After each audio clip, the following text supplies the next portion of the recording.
Assalamualaikum warahmatullahi wabarakatuh. Bismillah, alhamdulillah, assalatu wassalamu ala sayyidina Muhammadin ibni Abdillah wa ala alihi wa ashabihi wa mawalah. Rabbis rahli sadri wa yassirli amri wahlul 'uqdatam min lisani yafqahu qawli, amma ba'd. Saudara-saudaraku yang dimuliakan oleh Allah, marilah pada kesempatan hari ini kita memanjatkan puji dan syukur kehadirat Allah Subhanahu wa Ta'ala, yang mana Allah telah melimpahkan rahmat-Nya kepada kita semua, sehingga pada kesempatan sore hari ini kita dapat bermuajahah dalam keadaan sehat tanpa ada gangguan suatu apapun. Hadirin yang dimuliakan oleh Allah, pada kesempatan ini kita telah memasuki pada minggu yang ketiga di bulan suci Ramadan, sehingga kalau tidak salah sebentar lagi kita akan memperingati nuzulul Quran. Oleh karena itu, pada kesempatan ini kita akan membahas tentang 3 pilar kandungan dari kitab suci Al-Quran. Hadirin yang dimuliakan oleh Allah, ada beberapa kandungan dari Al-Quran tersebut, baik itu dari hal-hal yang berkaitan dengan ibadah, kemudian ada hal-hal yang berkaitan dengan akidah, dan ada juga hal-hal yang berkaitan dengan muamalah. Itulah 3 hal yang akan kita bahas pada kesempatan pertemuan sore hari ini. Yang pertama, bahwa Al-Quran tersebut berisi tentang akidah. Apakah akidah tersebut? Akidah adalah merupakan keyakinan kepada Sang Khalik, yaitu Allah Subhanahu wa Ta'ala. Sehingga akidah adalah identik dengan iman. Sedangkan iman mempunyai arti tasdiqum bil jinan wa iqrarum bil lisan wa i'malu bil arkan. Iman itu adalah meyakini di dalam hati, kemudian mengucapkannya di dalam lisan, dan mengamalkan dengan anggota badan atau dengan perbuatan.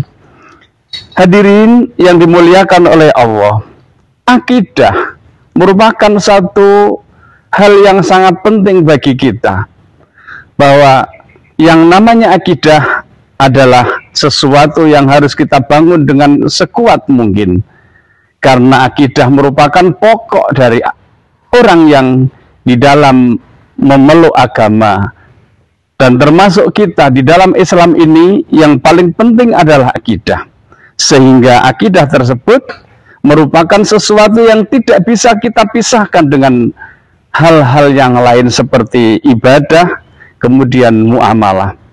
Sehingga orang yang beramal apapun tanpa adanya didasari dengan akidah atau iman kepada Allah, maka amal tersebut akan mardudatun ilallah, ditolak di sisi Allah Subhanahu wa Ta'ala.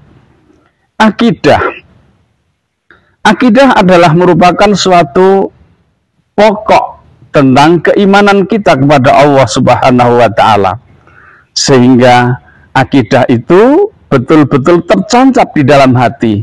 Tidak boleh ada satu keraguan apapun terhadap Allah Subhanahu wa Ta'ala.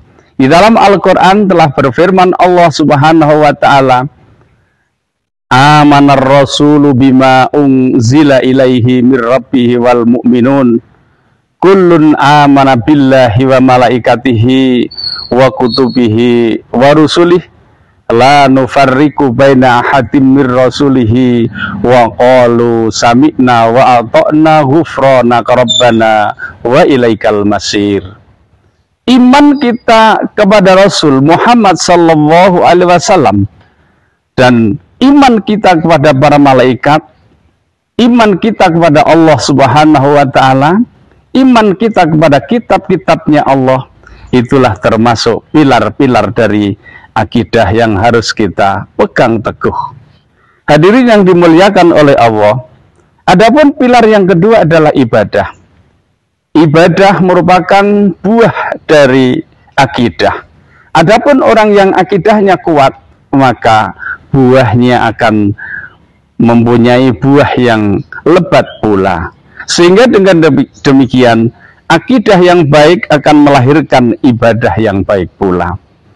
Ibadah adalah meliputi dari 3 komponen, yaitu ibadah yang bersifat badaniyah, ada ibadah yang bersifat ruhaniyah atau hati, ada juga ibadah yang bersifat qauliyah. Suatu contoh ibadah badaniyah seperti sholat, kemudian ibadah haji, dan ibadah yang lain. Adapun ibadah hati merupakan zikir kepada Allah, ingat kepada Allah, mensyukuri nikmat atas pemberian dari Allah Subhanahu wa Ta'ala, merasakan syukur yang sedalam-dalamnya bahwa nikmat Allah Subhanahu wa Ta'ala tiada terhitung apabila kita hitung dengan hitungan manusia. Kemudian ibadah dari qauliyah atau ucapan, contohnya berkata baik, membaca ayat suci Al-Quran, kemudian berdakwah, memberikan materi-materi kepada umat Islam, memberikan ilmu-ilmu kita kepada orang lain, itu merupakan ibadah yang terucap. Sehingga dengan demikian, baik ibadah badaniyah, ibadah ruhaniyah, dan ibadah qauliyah itu adalah tergolong dalam suatu ibadah yang bersifat adalah tindakan. Kemudian ada juga ibadah yang sifatnya adalah ibadah mahdhah dan ghairu mahdhah. Adapun ibadah mahdhah adalah ibadah yang tata caranya sudah ditentukan oleh Allah Subhanahu wa Ta'ala. Contohnya seperti sholat, seperti zakat, ibadah haji, kemudian seperti puasa dan lain-lain. Adapun ibadah yang ghairu mahdhah merupakan ibadah yang tata caranya belum ditentukan dan belum diatur oleh Allah Subhanahu wa Ta'ala. Contohnya seperti bersedekah, menolong orang, menyantuni fakir miskin, mengangkat harkat dan martabat dari orang-orang yang lemah. Itulah bagian dari kewajiban kita. Saudara-saudaraku yang seiman dan seagama yang dimuliakan oleh Allah, adapun pilar yang ketiga adalah muamalah. Apa itu muamalah? Muamalah adalah merupakan suatu hubungan atau interaksi antara manusia dengan manusia, sehingga antara manusia dengan manusia tersebut melahirkanlah suatu kompromi atau kesepakatan yang berkaitan dengan keduniaan. Sehingga dengan demikian bahwa muamalah itu banyak, beraneka ragam bentuknya. Ada utang piutang, ada pinjam meminjam, ada gade menggade, ada jual beli, dan lain sebagainya. Oleh karena itu, termasuk ibadah-ibadah yang saya sebut tadi, di dalam rangka untuk mewujudkan satu amar ma'ruf, yaitu amal kebaikan. Sehingga tolong menolong di dalam hal muamalah ini merupakan tolong menolong dalam hal kebaikan. Sebagaimana sabda Nabi, at-ta'awanu alal birri wa taqwa wala ta'awanu alal ismi wal udwan. Tolong menolong di dalam hal kebaikan dan janganlah tolong menolong dalam hal kemungkaran. Saudara-saudaraku yang dihormati, saya rasa sampai di sini apa yang saya sampaikan pada sore hari ini mudah-mudahan membawa manfaat bagi kita semua, dan akhirnya wabillahi taufik wal hidayah. Wassalamualaikum warahmatullahi wabarakatuh.